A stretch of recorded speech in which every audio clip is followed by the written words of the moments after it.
नमस्कार। आज हम कक्षा 10वीं साइंस 1 में पहला पार्ट देखने जा रहे हैं जिसका नाम है गुरुत्वाकर्षण। तो गुरुत्वाकर्षण के संदर्भ में आपने 9वीं 8वीं और पिछली कक्षाओं में भी पढ़ा है, तो उसके बारे में पहले थोड़ा बहुत पुनरावर्तन करके हम लोग आगे जाएंगे।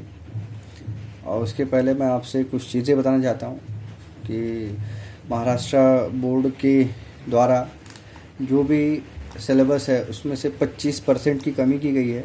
और साइंस में जो भी चीज़ें जैसे थोड़ा याद कीजिए या आओ हम सीखें या और सब चीज़ें जो हैं उनको हटाया गया है। बाकी आपका पोर्शन वैसे ही रखा गया है। तो जैसे जैसे हम पार्ट कवर करते जाएंगे वैसे वैसे देखते जाएंगे कि किस पार्ट में क्या निकला।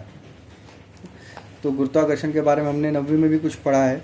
उसमें न्यूटन के गुरुत्वाकर्षण संबंधी सिद्धांत के बारे में हमने पढ़ाई की है। तो वो सब चीज़ को देखते हुए हम आगे बढ़ेंगे।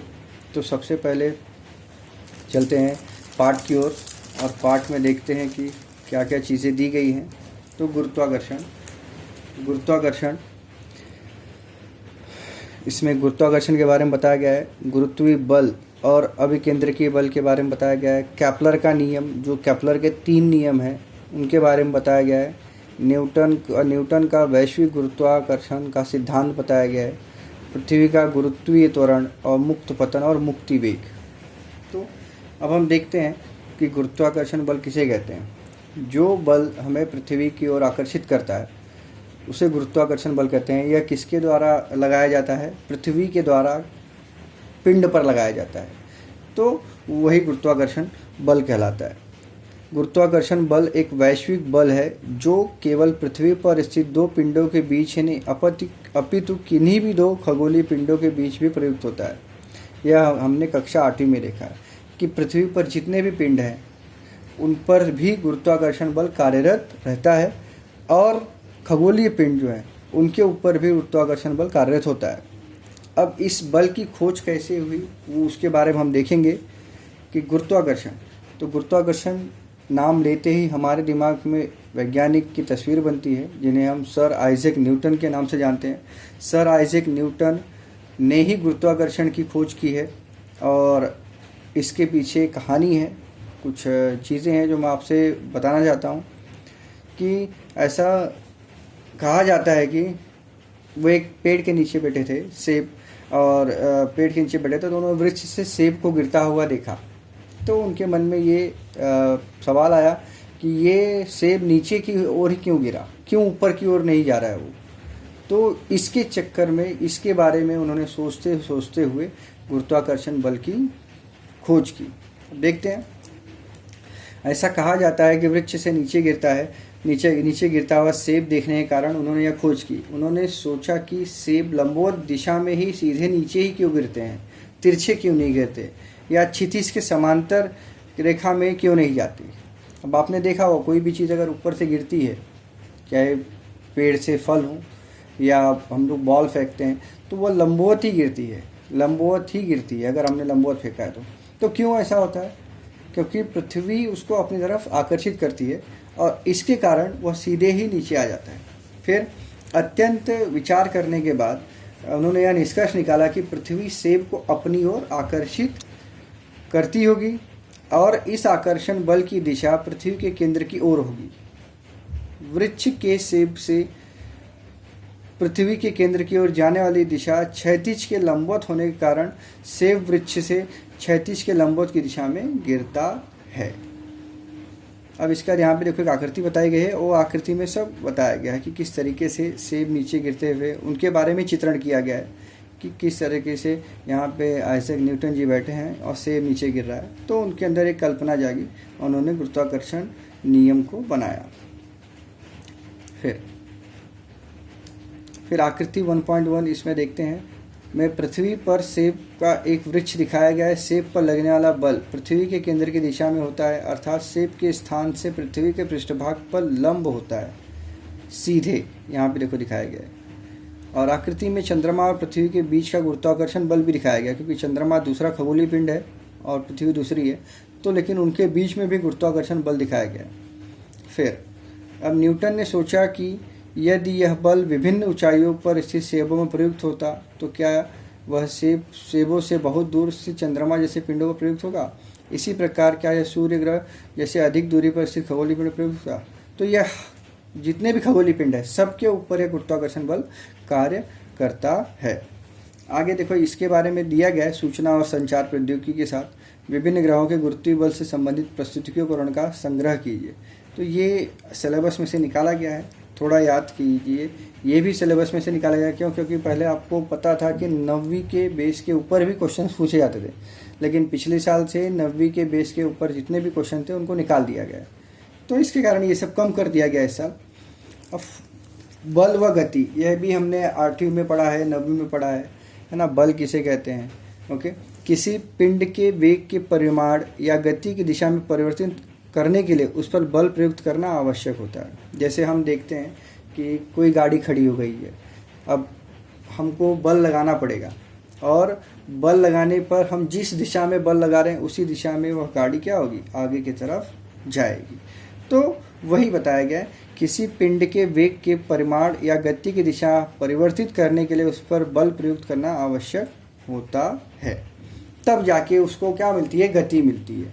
जैसे कोई वाहन खड़ा है, उसको हमको गति देना है, तो कभी कभी ऐसा होता है कि भाई गाड़ी नहीं स्टार्ट हो रही है, तो उसको धक्का देके थोड़ा आगे तक गाड़ी स्टार्ट किया जाता है। तो जिस जगह पर हम बल लगा, जिस साइड में बल लगाते हैं उसी दिशा में वह आगे की तरफ बढ़ता है। अब इसके आगे देखेंगे,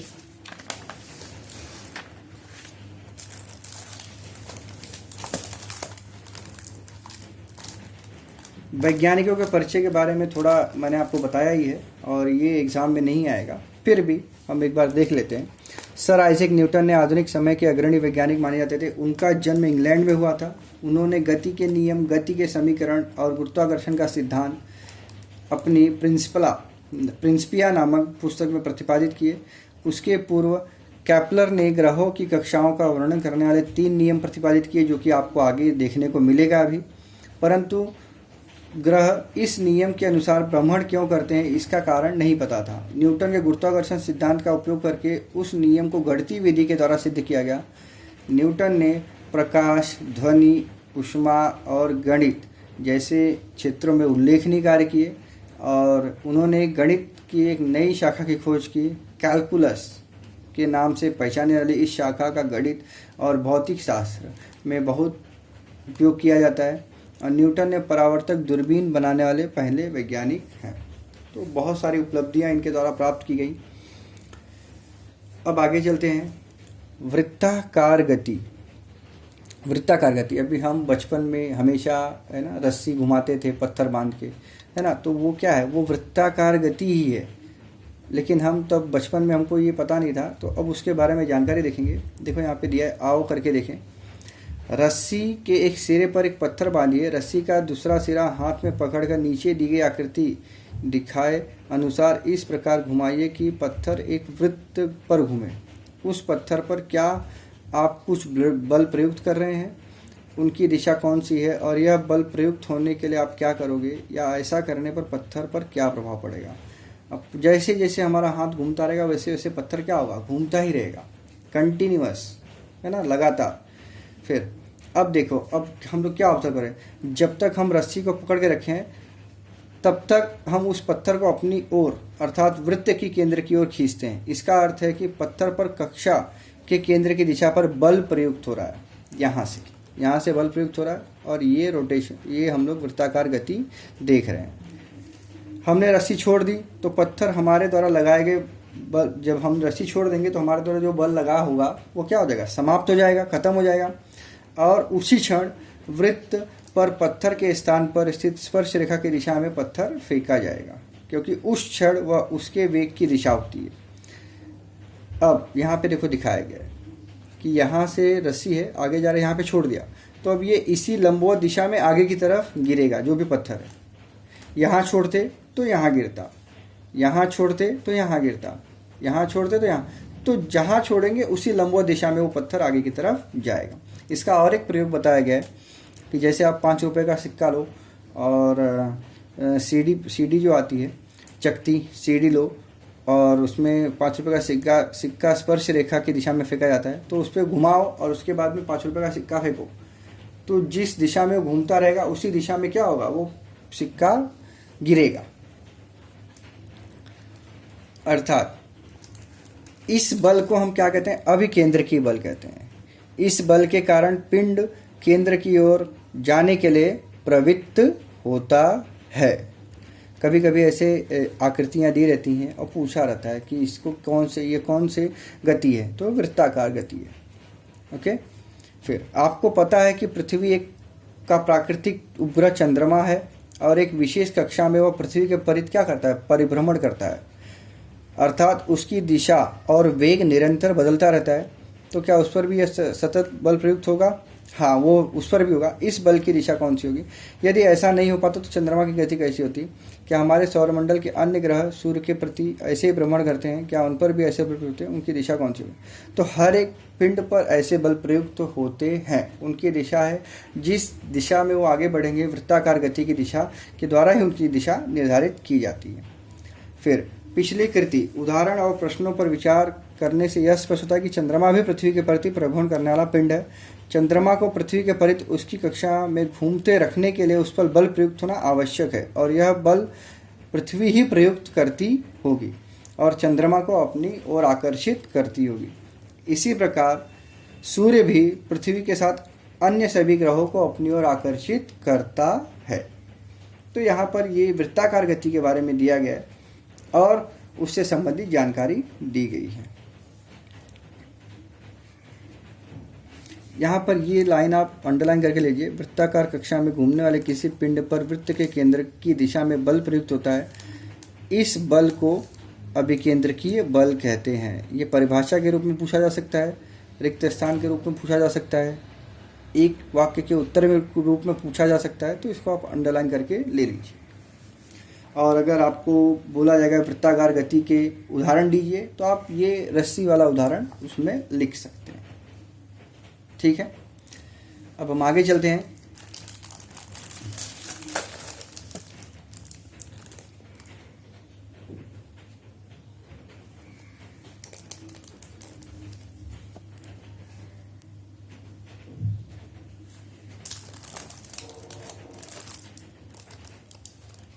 केपलर का नियम, जो कि हमने पढ़ा अभी कि केपलर का नियम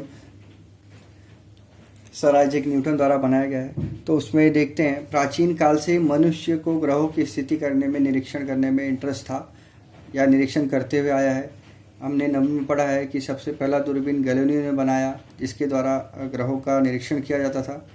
फिर गैलीलियो के पहले ये निरीक्षण केवल आँखों से किया जाता था, और योहानस केपलर नामक वैज्ञानिक ने इस संपूर्ण जानकारी का अध्ययन किया। उन्हें यह ज्ञात हुआ कि ग्रहों की गति के कुछ विशिष्ट नियम हैं और उन्हें ग्रहों के गति संबंधित 3 नियम प्रतिपादित किए। उसमें पहला नियम, ये आपको एग्ज़ाम में पूछा जाता है और उसके लिए आपको तीनों नियम याद करना होगा।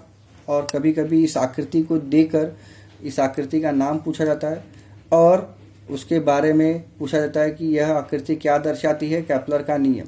तो केपलर का पहला नियम लिखिए, दूसरा नियम लिखिए और तीसरा नियम लिखिए। अब केपलर का पहला नियम, ग्रह की कक्षा दीर्घ वृत्ताकार होती है, अंडाकार शेप जिसको बोल सकते हैं, अंडाकार आकृति, तथा सूर्य उसके एक नाभिक पर स्थित होता है। यह कक्षा क्या है, दीर्घ वृत्ताकार है, और सूर्य क्या है, एक नाभिक पर स्थित है, नाभिक पर स्थित होता है। आकृति में ग्रह की सूर्य के परिभ्रमण की दीर्घ वृत्ताकार कक्षा दिखाई गई है। सूर्य की स्थिति ऐसे रखी गई है और ये कक्षा दिखाई गई है दीर्घ वृत्ताकार। फिर केपलर का दूसरा नियम देखते हैं, इसको भी आप अंडरलाइन कर लीजिए। ये भी 1 नंबर के क्वेश्चन में रिक्त स्थान में जोड़े सही गलत में भी पूछा जा सकता है, जोड़िए मिलाओ में भी पूछ सकते हैं कभी कभार। केपलर का दूसरा नियम, ग्रह को सूर्य से जोड़ने वाली रेखा, जैसे ये रेखाएं, ये जो रेखाएं ग्रह को सूर्य से जोड़ रही हैं, यह क्या करती हैं, समान समयावधि में समान क्षेत्रफल व्याप्त करती हैं। अब यहाँ पे आपको देखने से तो अलग अलग लग रहा होगा कि ये थोड़ा चौड़ा है, ये थोड़ा ज़्यादा है, ये लंबा है, ये और लंबा है, लेकिन इनके द्वारा जो क्षेत्रफल है, क्षेत्रफल जो है वह क्षेत्रफल क्या है, समान है। जो क्षेत्रफल इसका होगा वही इसका होगा, वही इसका होगा। खाली आकृतियाँ विभिन्न दिख रही हैं जो यहाँ पे रंगीन पोर्शन दिखाया गया, बट क्षेत्रफल समान है। ग्रह को सूर्य से जोड़ने वाली रेखा समान समयावधि में समान क्षेत्रफल व्याप्त करती है। फिर यहाँ पे दिया है ए बी तथा सी डी ग्रह के द्वारा समान समयावधि में तय की गई दूरियां, अर्थात समान समयावधि के पश्चात ए तथा सी के पास से ग्रह के स्थान बी तथा डी के द्वारा दिखाए गए हैं। आकृति ए एस और सी एस ये सीधी रेखाएं एक समान समयावधि में समान क्षेत्रफल व्याप्त करती हैं, अर्थात ए एस बी और सी एस डी यह वह क्षेत्रफल समान है। ए एस बी और सी डी एस ये दोनों का क्षेत्रफल क्या है, समान है, वही बताया गया है। केपलर का तीसरा नियम देखते हैं, ये भी आप अंडरलाइन करके ले लीजिए। केपलर का तीसरा नियम, सूर्य की परिक्रमा करने वाले ग्रह के आवर्त काल का वर्ग सूर्य से औसत दूरी के घन के समानुपाती होता है। अब सूर्य की परिक्रमा जो ग्रह कर रहा होगा उसको एक परिक्रमा करने में जितना टाइम लगता है, आवर्त उसका वर्ग यह सूर्य से औसत दूरी, जो औसत दूरी होगी उनके घन के समानुपाती, घन मतलब घाते 3 घन के समानुपाती होता है। इसको भी आप अंडरलाइन कर लीजिए। अर्थात अगर ग्रह का आवर्तकाल टी हो, आवर्तकाल मतलब समय टी, और सूर्य से उसका औसत आर हो,